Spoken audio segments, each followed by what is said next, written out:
नमस्कार बच्चों। आज की मेरी रील है to guide the student who want to build their career in law. तो आज हम बात करेंगे कि आप लॉ प्रोफेशन में जाना चाहते हैं तो लॉ प्रोफेशन में क्या है, कैसे जाएं, क्यों करें, क्यों नहीं करें। जो बहुत सारे प्रश्न उठकर आते हैं, शायद मेरी पिछली वीडियो में उतने क्लियर नहीं हुए।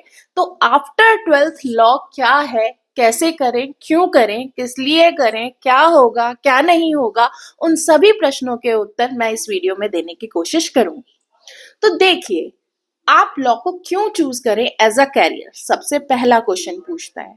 तो law is not just about the court room, ठीक है, इट्स अबाउट द जस्टिस। आपको अपने हक पता है, आपके अंदर लीडरशिप क्वालिटी आती है, आप सोशल चेंजेस लेकर आ सकते हैं। इसके अलावा आपकी स्ट्रॉन्ग प्रोफेशनल ग्रोथ भी इस कैरियर में होती है। आप अगर किसी ऐसे प्रोफेशन में जा सकते हैं, लाइक आप आईएएस बनना चाह रहे हैं, आप लॉ मेकर बनना चाह रहे हैं, तो ये प्रोफेशन ऐसा है, ये डिग्री ऐसी है जो आपका बेस वहीं पर तैयार करती है। अब बात करें हम कि लॉ कोर्स आफ्टर 12th। मैंने आपको पहले भी बताया कि आफ्टर 12th आपकी 5 ईयर की डिग्री होती है। जो 5 ईयर इंटीग्रेटेड कोर्स होता है वो होता है बीए एलएलबी या फिर बीबीए एलएलबी या फिर बीकॉम एलएलबी या फिर बीएससी एलएलबी। आप चाहे इनमें से कोई सा भी कोर्स कर सकते हैं। कुछ फॉरेन यूनिवर्सिटीज हैं जो 3 ईयर का लॉ प्रोग्राम भी देती हैं। इसके अलावा इंडिया में भी इस बात पर बहुत सारी बहस चल रही है। कुछ यूनिवर्सिटी इन फ्यूचर 3 ईयर्स का लॉ प्रोग्राम लाने के बारे में सोच रही हैं। अब इस 3 ईयर्स के जो आपका 5 ईयर लॉ प्रोग्राम है, इसके अंदर आपके 10 सेमेस्टर्स होते हैं। एवरी 6 मंथ्स आपके सेमेस्टर्स चेंज होते हैं और इस तरीके से आपका ये 5 ईयर प्रोग्राम होता है। अब इन कॉलेजेस में हम एडमिशन कैसे लें, पहले वीडियो बन चुकी है। अगर आपको नहीं पता तो फिर से मैं दोबारा लिंक डालूंगी। आप इन कॉलेजेस में एडमिशन ले सकते हैं थ्रू क्लैट या फिर एलेट या फिर सीयूईटी के थ्रू, और स्टेट लेवल एंट्रेंस के थ्रू भी आप इन कॉलेजेस में एडमिशन्स ले सकते हैं। बहुत सारे टायर 1 कॉलेजेस, टायर 2 कॉलेजेस और टायर 3 कॉलेजेस भी अवेलेबल हैं लॉ डिग्री के लिए। अब हम बात करें कि लाइफ इन लॉ कॉलेजेस कैसी होनी चाहिए। देखिए, आपका फोकस ऑन रीडिंग होगा, इंटर्नशिप्स करेंगे, आप मोटिंग करेंगे, डिबेट करेंगे और लीगल राइटिंग करेंगे। तो ये आपके कैरियर में आपकी जो लॉ कैरियर के अंदर जो आपकी क्वालिटी है या फिर आपके जो स्ट्रैटेजीज हैं या फिर आपकी जो भी शार्पनेस है उनको इम्प्रूव करती है और ओवरऑल आपको इस फील्ड में अच्छा करने का मौका देती है। मोटिंग करने से आपको फायदा ये होता है कि बिफोर कोर्ट ही आपको कोर्ट एक्सपीरियंस हो जाता है, जिससे के अंदर आपके अंदर का कॉन्फिडेंस बहुत बिल्ड होता है। जब आप लीगल राइटिंग करते हैं तो कहीं ना कहीं आप अपनी ड्राफ्टिंग को स्ट्रॉन्ग करते हैं, जो फ्यूचर में आपके काम आती है।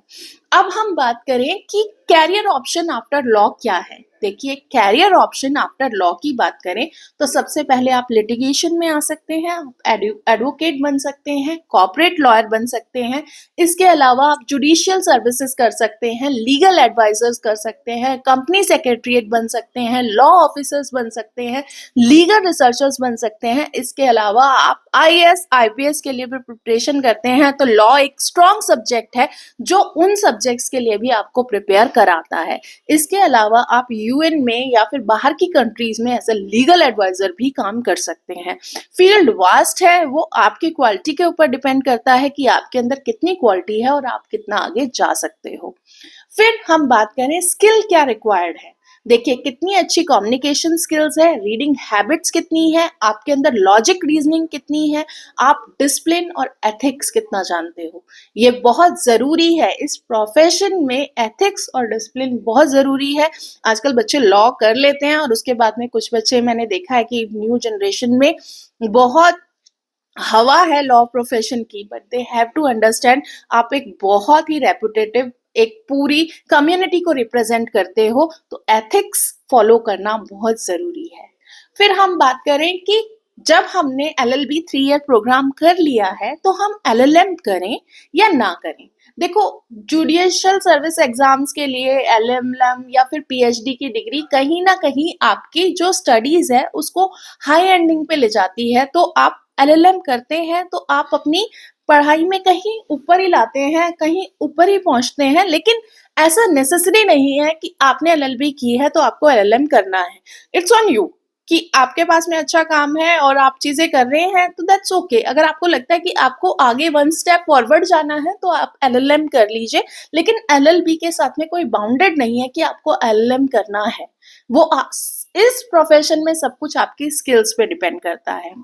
अब बात करें अर्निंग और ग्रोथ, सबसे बड़ा क्वेश्चन, इतने सारे लॉयर्स हैं, कौन कमा रहा है? वो कमा रहा है जिसके अंदर स्किल्स सबसे अच्छी हैं। इट डजेंट मैटर आप फर्स्ट जनरेशन हो, सेकंड जनरेशन हो, थर्ड जनरेशन हो, शायद आपको थोड़ी हेल्प मिल जाए, लेकिन बाकी हेल्प मिलती है आपकी स्किल से। आपके अंदर स्किल्स कितनी अच्छी हैं, आप कितना अच्छी सिटी में रह रहे हो, कितनी मेट्रोपोलियन सिटी में हो, उसके अलावा आपकी स्पेशलाइजेशन क्या है, आपने अपनी स्पेशलाइजेशन में पूरी तरह से आपने कमांड बनाई है या नहीं बनाई है, ये भी कहीं ना कहीं आपकी अर्निंग को इफेक्ट करती है। और किसी भी प्रोफेशन में स्मार्ट होना बहुत ज़रूरी है। आप जितना न्यू स्ट्रेटजीज के साथ चलोगे, जितना नयापन अपने प्रोफेशन में लाओगे, उतना ज़्यादा आप अर्न करोगे, उतना ज़्यादा आप सीखोगे। अब हम बात करते हैं कि लॉ एक पावरफुल है प्रोफेशन अगर आप चूज करते हैं पैशन और डेडिकेशन से। अगर आपके अंदर पैशन और डेडिकेशन नहीं है, आप 1 साल कोर्ट में आके या फिर 1 साल काम करे, अरे भाई कुछ अर्न ही नहीं हो रहा, इतना नहीं, तो नहीं आएगा। ये सालों की मेहनत, सालों की प्रैक्टिस है। आप अपने प्रोफेशन को पूजा की तरह पूजते चलेंगे और आप आगे बढ़ते चलेंगे, और एंड ऑफ द डे ये प्रोफेशन आपको सब कुछ देता है। लाइक को मनी भी मिलेगा, आपको डिग्निटी भी मिलेगी, आपको समाज में रेपुटेशन भी मिलेगी, और एंड ऑफ द डे आप वकील साहब भी बनेंगे। ऐसी ही जानकारी के लिए जुड़े रहिए हमारे साथ। धन्यवाद।